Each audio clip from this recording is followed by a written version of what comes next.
Welcome to Messy Hair Day, Little Town on the Prairie live. Today we are reading Chapter 9, Blackbirds. All right, let's bring this down just a little bit, if I can bring it down anymore. There we go. All righty. Chapter 9, Blackbirds. Oh, am I?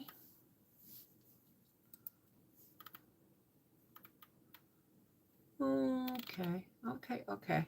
Hey, Tina, how's it going? I started the garden today. Chapter 9, Blackbirds. Hey, barefoot chickens. I've decided to start doing these during the day for the simple reason that if I in here working, like Howie and I have a routine. We have supper, we sit down, we watch TV together. If I come back in here to work, it disrupts my routine for going to sleep. So I am trying, other than Freaky Friday, I am no longer doing anything past 6 o'clock at night. So, hey, Leanne, Barefoot Chickens, and Tina Elliott. Okay, so Chapter 9, Blackbirds. In August, the days were so hot that Laura and Mary took their walks in the early mornings before the sun had risen far. The air had some freshness then, and it was not too hot to be pleasant.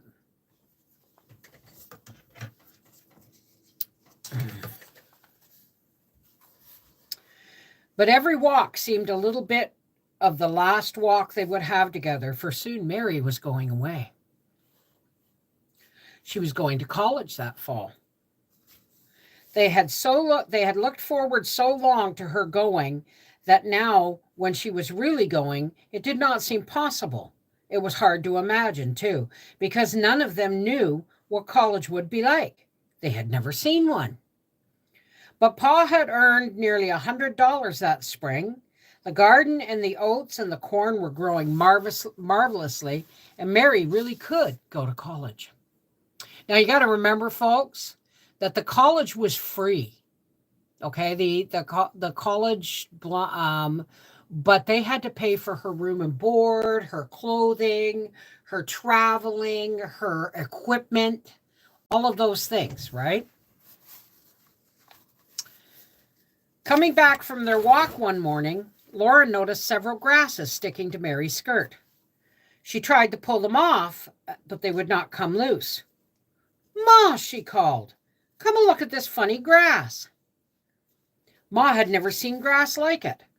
The grass heads were like barley beards, except they were twisted, and they ended in a seed pod an inch long, with a point as fine and as hard as a needle. And the shaft covered with stiff hairs pointing backwards, like real needles.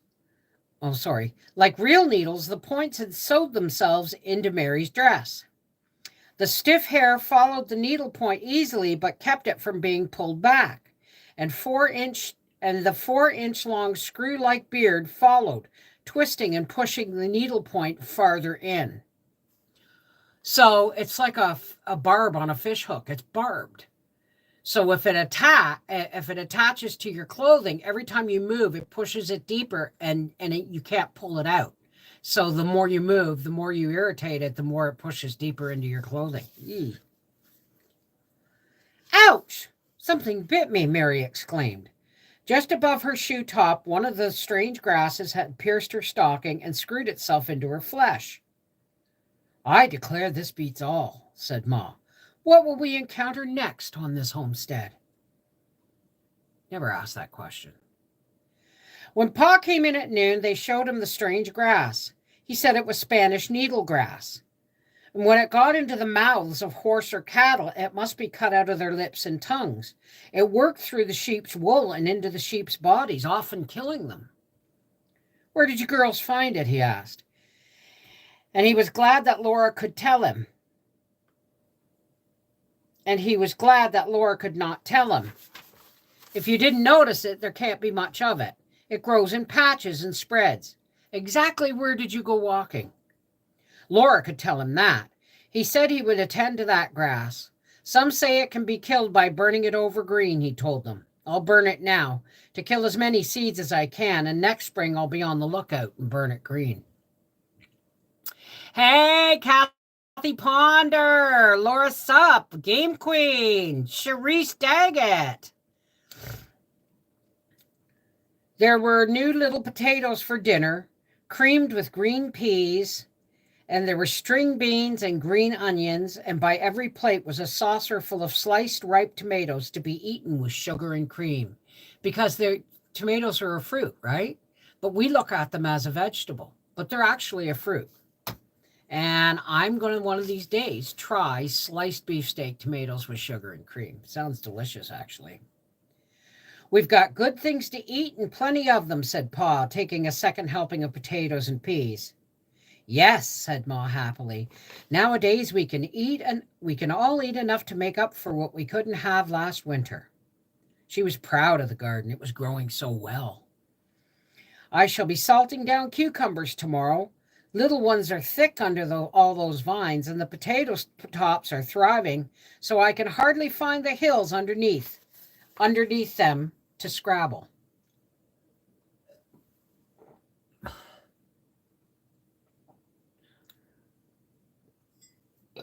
Sorry, folks, I get acid reflux sometimes.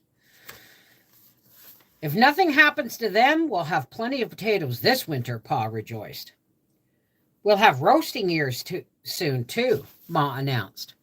I noticed this morning some of the corn silks are beginning to darken. I never saw a better corn crop, said Pa. We've got that to depend on. And the oats, said Ma. Then she asked, what's wrong with the oats, Charles? Well, blackbirds are getting most of them, Pa told her. I no sooner set up a shock than it's covered thick with the pests.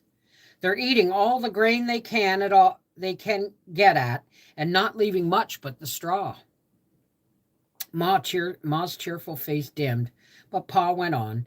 Never mind, there's a good crop of straw, and as soon as I get the oats cut and shocked, I'll clear out the blackbirds with a shotgun.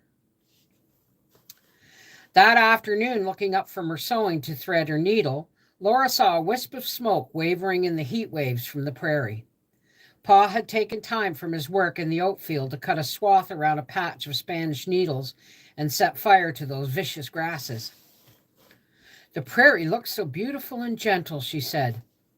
But I wonder what it'll do next. Seems like we have to fight it all the time. This earthly life is a battle, said Ma. If it isn't one thing to contend with, it's another. It always has been so and always will be. The sooner you make up your mind to that, the better off you are, and the more thankful you are for your pleasures. Now, Mary, I'm ready to fit the bodice. And she's right. I think a lot of problems with addiction and substance abuse are people are looking to be happy and catch that happy feeling all the time. When in reality, life is work. Life is a series of getting things done. Even today, with all our modern conveniences, we still have to go to work. We still have to do the dishes. We still have to do all the things we don't like to do. But life is a series of chores interspersed occasionally with moments of joy and contentment that keep us content through the next lot of work and chores. A lot of people with addictive personalities or who have issues with abuse is because they think they should be feeling that way all the time. And that's just not reality, right? Now, Mary, I'm ready to fit the bodice. They were making Mary's best winter dress for college. In the hot room with the sun blazing on the thin board walls and roof, The lapfuls of wool cashmere almost smothered them. Ma was nervous about this best dress. She had made the summer dresses first for practice with the patterns. She had cut the patterns from newspaper using her dressmaker's chart from the thin cardboard as a guide. See, nobody knows how to do that anymore. I couldn't tell you. Now we went from that to buying pre-bought patterns to buying clothes ready-made. Okay? It all starts in this time of history, right? And now I couldn't tell you what a dressmaker's chart looks like, nor how to use one. Right? So many things have been lost. Lines and figures for all different sizes were printed on it. The trouble was that nobody was exactly any of the sizes on the chart. After Ma had measured Mary and figured out and marked the size of every sleeve and skirt and bodice piece on the chart and cut out the patterns, she cut and basted the dress lining. Then when she tried the lining on Mary, she had to make changes all along the seams. Laura had never known before that Ma hated sewing. Her gentle face did not show it now, and her voice was never exasperated. But her patience was so tight around her mouth that Laura knew she hated sewing as much as Laura did. They were worried, too, because while they were buying the dress goods, Mrs. White had told them that she had heard from her sister in Iowa that hoop skirts were coming back in New York. There were no hoops to be bought in town, but Mr. Clancy was thinking of ordering some. I declare I don't know, Ma said, worrying about hoop skirts. Mrs. Boast had a Godey's Lady book last year. If she had one now, it would decide the question.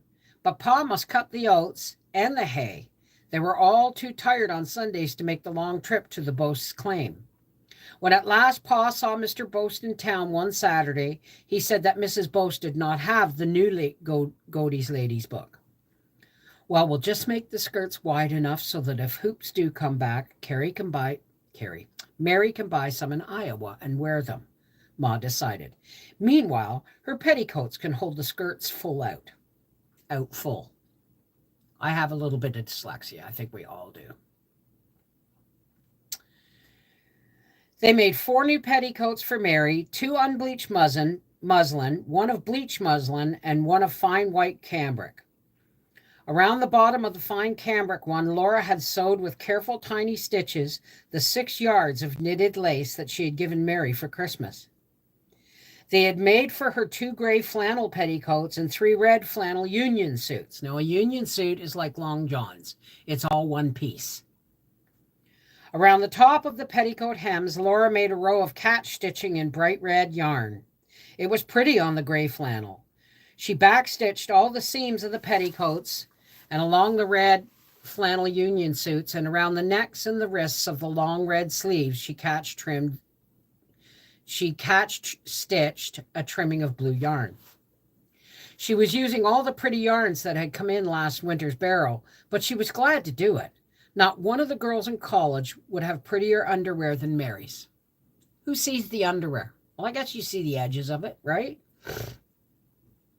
When Ma had backstitched the seams of Mary's dresses and carefully ironed them flat, Laura sewed the whalebone stays into the underarm seams and dart seams of the basques. She took great pains to sew them evenly on both edges without making the tiniest wrinkle in the seams, so that the basques would fit trimly and smoothly on the outside. This was such anxious work that it made the back of her neck ache. You know what we're talking about, eh? In the darts that go down from the breast to the waist, they dart them so that they're form-fitting, and in those darts they sewed whalebones with crisscrosses. I couldn't do it. I couldn't wear it. Now the basque of Mary's dress was ready to try on for the last time. It was brown cashmere lined with brown cambric. Small brown buttons buttoned it down the front, and on either side of the buttons and around the bottom, Ma had trimmed it with a narrow shirred strip of brown and blue plaid, with red threads and golden threads running through it. A high collar of the plaid was sewn on, and Ma held in her hand a gathered length of white machine-made lace. The lace was to be fitted inside the collar so that it would fall a little over the top. So it would come like the collar comes here and it comes out like a froth. Oh, Mary, it's beautiful. The back fits without a wrinkle, and so do the shoulders, Laura told her. And the sleeves look absolutely skin tight to the elbows. They are, Mary said. I don't know if I can button. Laura went around in front. Hold your breath, Mary. Breathe out and hold it, she advised anxiously. It's too tight, said Ma in despair. Some of the buttons strained in the buttonholes. Some could not be buttoned at all. Don't breathe, Mary, don't breathe, Laura said frantically, and quickly she unbuttoned the straining buttons. Now you can, and Mary breathed, outbursting from the open bodice. Oh, however did I make such a mistake, said Ma. That bodice fitted well enough last week. Laura had a sudden thought. It's Mary's corsets. It must be. The corset strings must have stretched. And it was so. When Mary held her breath again and Laura pulled tight the corset strings, the bodice buttoned and it fitted beautifully. I'm glad I don't have to wear corsets yet, said Carrie. Be glad while you can, said Laura. You'll have to wear them pretty soon. Her corsets were a sad affliction to her, from the time she put them on in the morning until she took them off at night. But when girls pinned up their hair and wore skirts down to their shoe tops, they must wear corsets. You should wear them all night, said Ma. You should wear them all night, Ma said. Mary did, but Laura could not bear at night the torment of the steels that would not let her draw a deep breath. Always before she could get to sleep, she had to take off her corsets. Do you imagine being a mother and making or advising your daughters to sleep in their corsets? These things are designed so that you can't breathe properly. What your figure will be, goodness knows, Ma warned her. When I was married, your pa could span my waist with his two hands. He can't now, Laura answered, a little saucily, and he seems to like you. You must not be saucy, Laura, Ma reproved her, but Ma's cheeks flushed pink, and she could not help smiling. Now she had fitted the white lace into Mary's collar and pinned it so that it fell gracefully over the collar's edge and made a full cascade between the collar's ends in the front. They all stood back to admire. The gored skirt of the brown cashmere was smooth and rather tight in front, but gathered full around the sides and back so that it would be ample for hoops. In front, it touched the floor evenly, and in back, it swept into a graceful short train that swished when Mary turned. All around the bottom was a pleated flounce.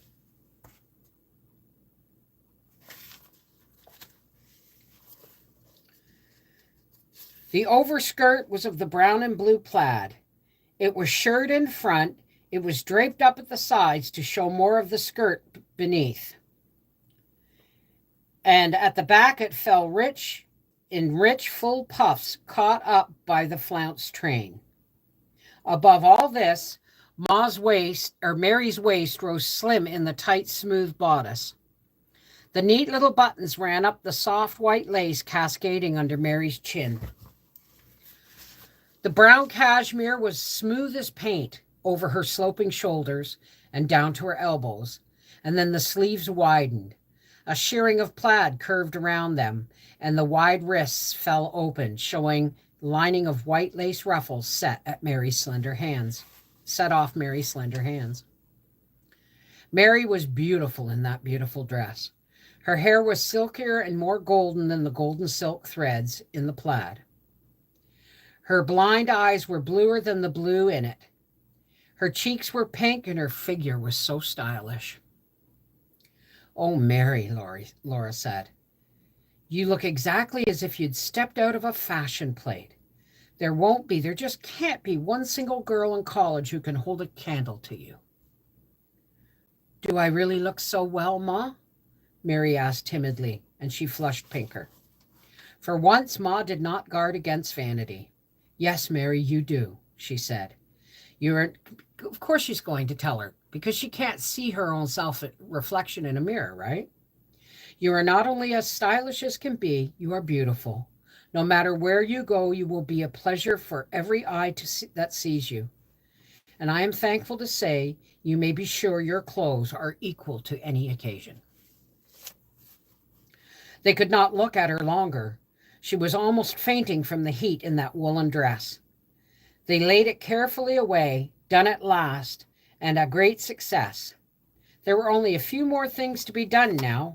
Mom must make Mary's winter hat of velvet and knit some stockings for her, and Laura was knitting her a pair of mitts of brown silk thread. I can finish them in my spare time, Laura said. We're through with the sewing in time for me to help Pa make hay. She liked working with Pa, and she liked working outdoors in the sun and wind. My kind of girl. Besides, secretly, she was hoping to leave off her corsets while she worked in the haying.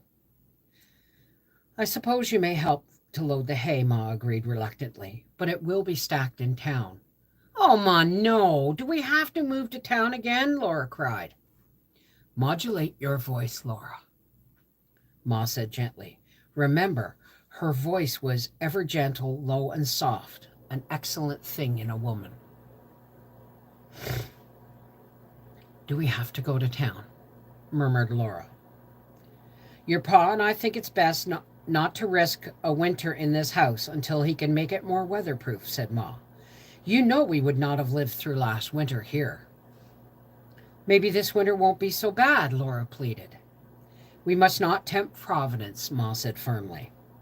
Laura knew it was decided. They had to live in town again next winter, and she must make the best of it.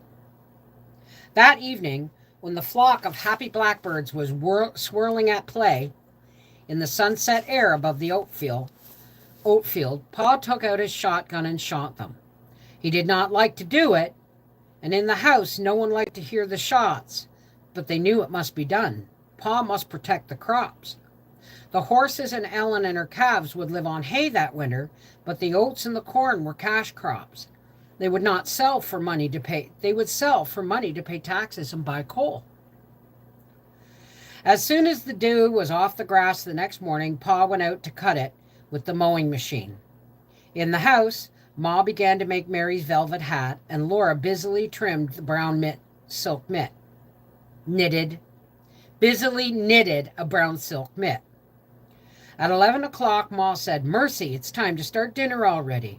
Run out, Laura, and see if you can find a mess of roasting ears to boil. See, back then, there wasn't sweet corn and feed corn. It was corn, right? And so before it got to the point where it was ready for dry, like to let it dry on the stalk and be feed corn and cornmeal and all that stuff, when they got it young, they used it like we do sweet corn for eating. But it's not that great, so I might plant some in the greenhouse this year. We'll see. The corn was taller than Laura now, a lavish sight to see with its long leaves rustling thickly and its nodding tasseled tops. As Laura went in between the rows, a great black swirl of birds rose up and whirled above her. The noise of their wings was louder than the rustling of all the long leaves. The birds were so many that they made a shadow like a cloud. It passed swiftly over the corn tops, and the crowd of birds settled again. The ears of corn were plentiful. Nearly every stalk had 2 ears on it. Some had 3. The tassels were dry. Only a little pollen was still flying, and the corn silks hung thick green hair from the tips of the green corn husks. Here and there, a tuft of corn silk was turning brown. The ear felt full to the husk when Laura gently pinched it. To make sure, she tore it from the stalk. Before she tore it from the stalk, she parted the husks to see the rows of milky kernels. Blackbirds kept flying up around her. Suddenly, she stood stock still. The blackbirds were eating the corn. Here and there, she saw bare tips of ears. The husks were stripped black and the kernels were gone from the cobs. While she stood there, blackbirds settled around her. Their claws clung to the ears, their sharp beaks ripped away the husks, and quickly, pecking, they swallowed the kernels. Silently, desperately, Laura ran at them. She felt as if she were screaming. She beat at the birds with her sunbonnet. They rose up swirling on noisy wings and settled again to the corn before her, behind her, all around her. They swung, clinging to the ears, ripping away the husks, swallowing the corn crop. She could do nothing against so many. She took a few ears in her apron and went to the house. Her heart was beating fast and her wrists and knees trembled. When Ma asked what was the matter, she did not like to answer. "The blackbirds are in the corn," she said. "Oughtn't I tell Pa?" "Blackbirds always eat a little corn. I wouldn't worry about it," said Ma. "You might take him a cold drink." In the hayfield, Pa was not much troubled about the blackbirds. He said he had about cleaned them out of the oats. He had shot 100 or more. "Likely they'll do some harm to the corn, but it can't be helped," he said. Can you imagine planting a whole field of corn? Because remember, they got a year's head start on everybody else. Then having to replant half the field because of gophers. Now you're fighting blackbirds because there's no other corn in that country. No other corn in that country. So they're like, yeah, free food, right? "Likely they'll do some harm to the corn, but that can't be helped," he said.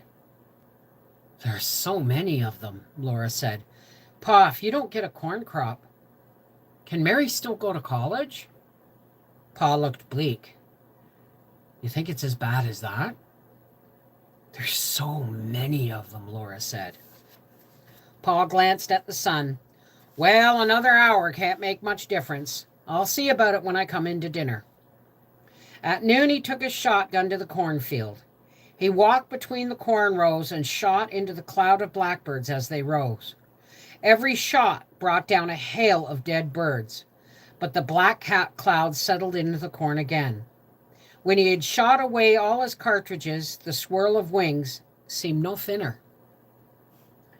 There was not a blackbird in the oat field. They had left it, but they had eaten every kernel of oats that could be dug out of the shocks.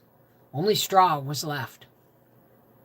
Ma thought that she and the girls could keep them away from the corn. They tried to do it. Even Grace ran up and down the row, screeching and waving her little sunbonnet. The blackbirds only swirled around them and settled again to the ears of corn, tearing the husks and pecking away the kernels. "You'll wear yourselves out for nothing, Caroline. I'll go to town and buy more cartridges." When he had gone, Ma said, "Let's see if we can't keep them off till he gets back." They ran up and down in the sun and heat, stumbling over the rough sods, screeching and shouting and waving their arms. Sweat ran down their faces and their backs, and the sharp corn leaves cut their hands and cheeks. Their throats ached from yelling, and always the swirling wings rose and settled again. Always scores of blackbirds were clinging to the ears, and sharp beaks were tearing and pecking. At last, Ma stopped. "It's no use, girls." Pa came home with more cartridges. All that afternoon he shot blackbirds. They were so thick that every pellet of shot brought down a blackbird. It seemed that the more that he shot, the more there were. It seemed that all the blackbirds in the territory were hurrying to feast of that corn. At first there was only common blackbirds. Then came larger, yellow-headed blackbirds, and blackbirds with red heads and a spot of red on each wing. Hundreds of them came. In the morning, a dark spray of blackbirds rose and fell above the cornfield. After breakfast, Pa came in to the house, bringing handfuls of blackbirds he had shot. I never heard of anyone eating blackbirds, he said, but these must be good meat, and they're as fat as butter. Like I said with the squirrels that ate all my bird seed. They were good eating. Dress them, Laura, and we'll have them fried for dinner, Ma said. There is no great loss without some small gain. Laura dressed the birds, and at noon Ma heated the frying pan and laid them in it. They fried in their own fat, and at dinner everyone agreed that they were the tenderest, most delicious meat that had ever been on that table. After dinner, Pa brought another armful of blackbirds and an armful of corn. We might as well figure the crop as gone, he said. This corn's a little too green, but we better eat what we can of it before the birds get it all. I don't know why I didn't think of it sooner, Ma exclaimed. Laura and Carrie, hurry and pick every ear that's possibly old enough to make dried corn. Surely we can save a little to eat next winter. Laura knew why Ma had not thought of that sooner. She was too distracted. The corn crop was gone. Pa would have to take from his savings to buy taxes and buy coal. Then how could they manage to send Mary to college this fall? The blackbirds were so thick now that between the corn rows, their wing beat rough against Laura's arms and battered her sunbonnet. She felt sharp little blows on her head, and Carrie cried out that the birds were pecking her.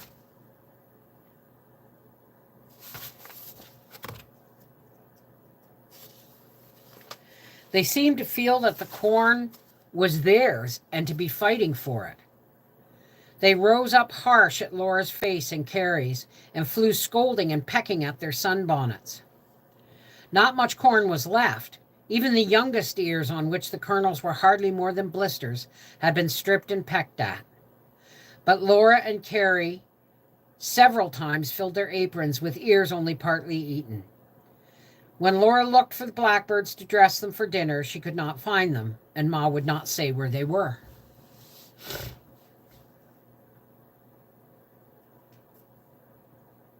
Wait and see, Ma said mysteriously.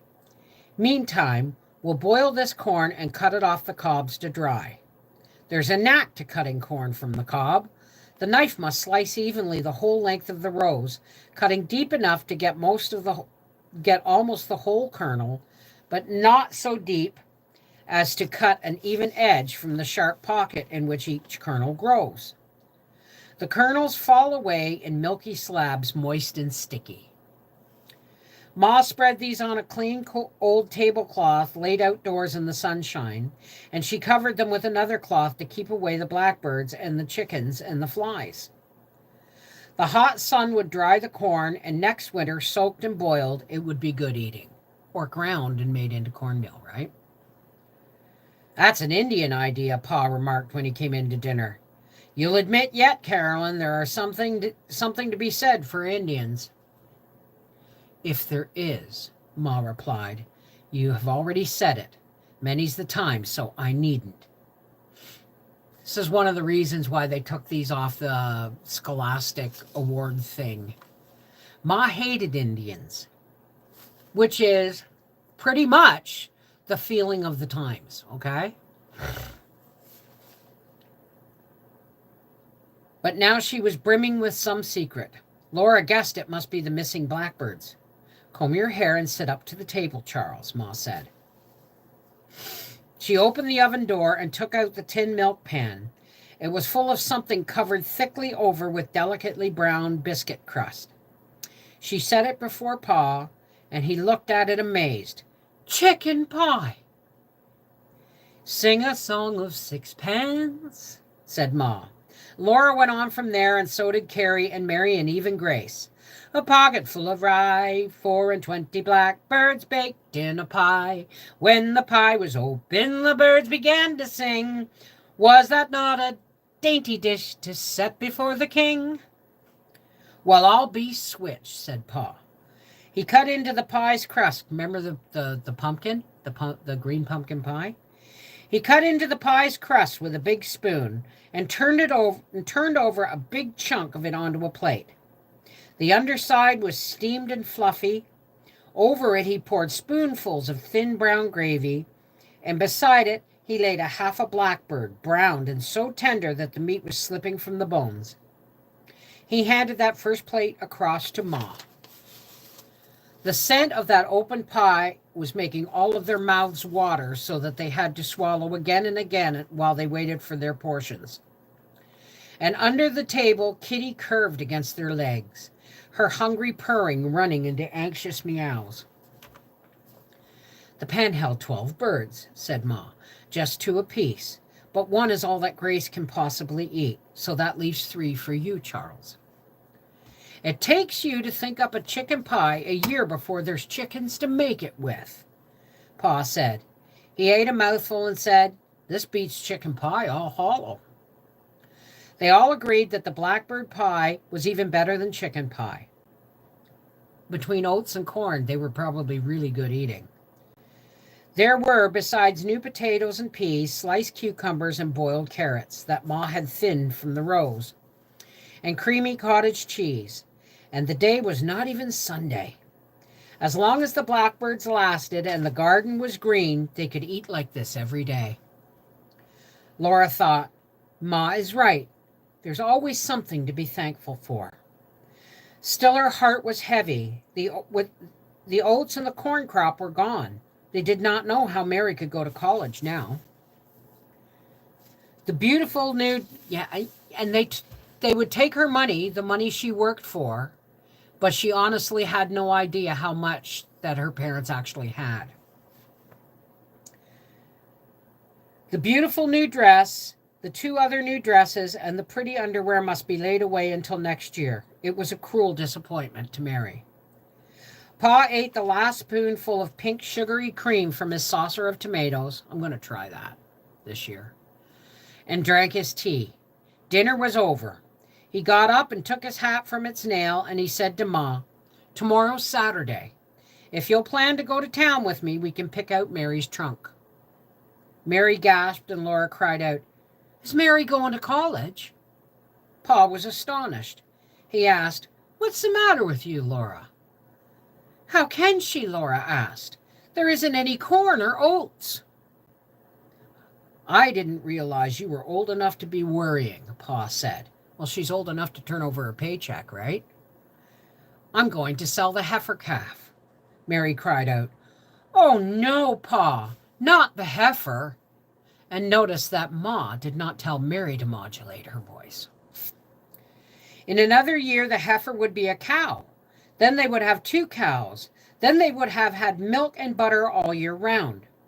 Now, if Pa sold the heifer, they would have to wait 2 more years for the little calf to grow up. "Selling her will help out," said Pa. "I ought to get all of $15 for her." "Selling her will help out." "Don't worry about it, girls," said Ma. "We must cut our coat to fit the cloth."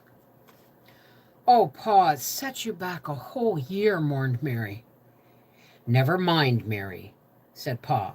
"It's time you were going to college, and now we've made up our minds. You're going. A flock of pesky blackbirds can't stop us." Thank you for joining me for Chapter 9, The Blackbirds of Little Town on the Prairie. I'm going to read them during the day as I have time. So we'll see you next time. And if there's any patrons here, we are going to be going live at 2:45 because I have some editing to do before then. All right. I love you guys. Take care. God bless. And we'll see you again soon for the next chapter of Little Town on the Prairie Live. Mwah! Poke! Poke!